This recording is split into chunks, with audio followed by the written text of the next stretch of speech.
Okay, I'm going to look at the end of a AQA non-calculator paper from Thursday the 16th of May 2024. 18 is write down the equation of the circle. So we know it goes through 6. So that means the answer is it equals 36. And we know, hang on, I'm just going to make this a bit bigger. And we know, so equals 36, and we know x squared plus y squared equal 36. We don't need to do anything complicated because it goes through the middle. Right.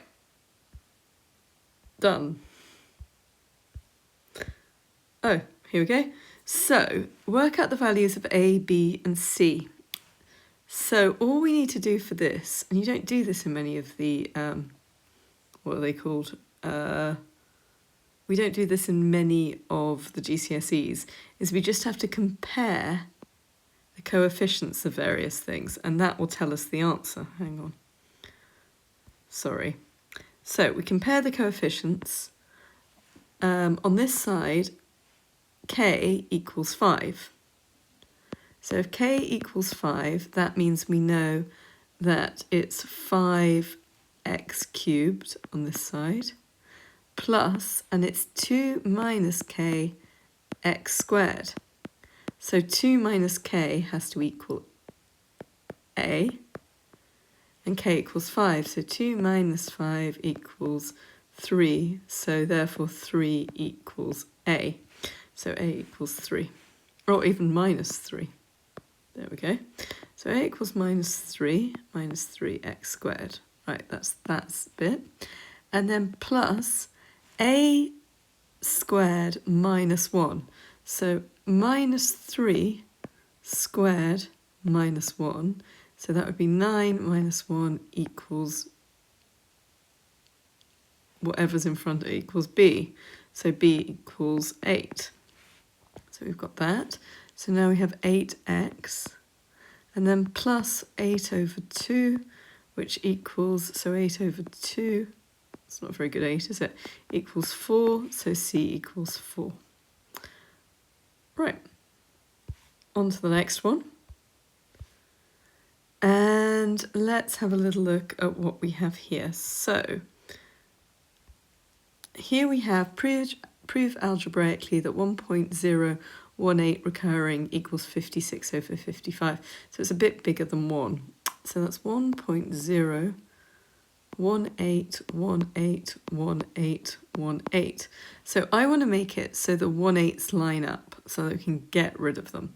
So in order to do that, I need to just times it by, if x equals that, and if I times it by 10x, I will get 10.181818, etc. Now, if I times it by 100, it would make it 101.81, and then everything would go out of sync. So I'm not going to times it by 100. I am, in fact, going to times it by 1,000. Notice that I'm making everything just line up a bit more. So it's 1018.181818. And do bear in mind, this is a non-calculator paper. So this is a bit where I may regret doing it. So that's 990x on this side. And on this side, well, all of that goes, which is good. We get rid of the 181818 minus 181818, etc. But this is 1008, which I know is divisible by 9 because it adds up, the digits add up to 9. So let's divide everything by 9. So 110x equals 1 over 2.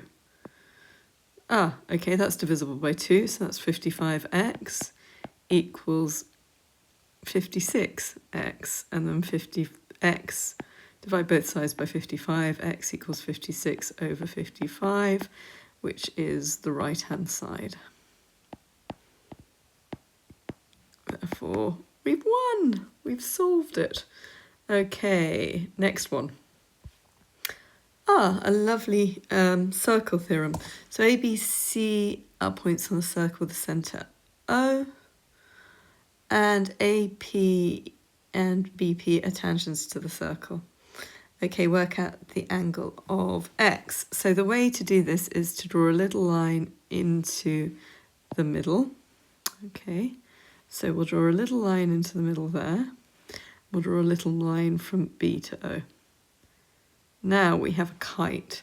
We know that these angles, because a tangent to a circle always makes a right angle with the radii.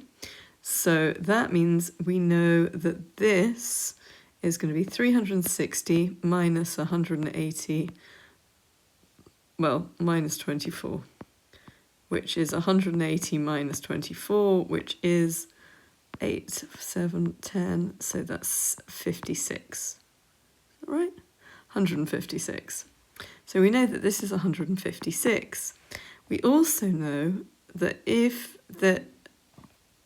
you have the same chord that you're bisecting, the angle in the middle is twice that at the circumference.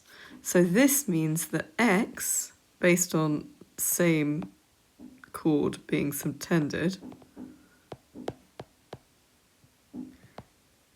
that means that 156 divided by 2 equals 78. Yeah, that seems about right, 78 degrees. And that's how you solve that. So you have to actually put in your own radii in order to solve it. And I'm now going to stop for a minute.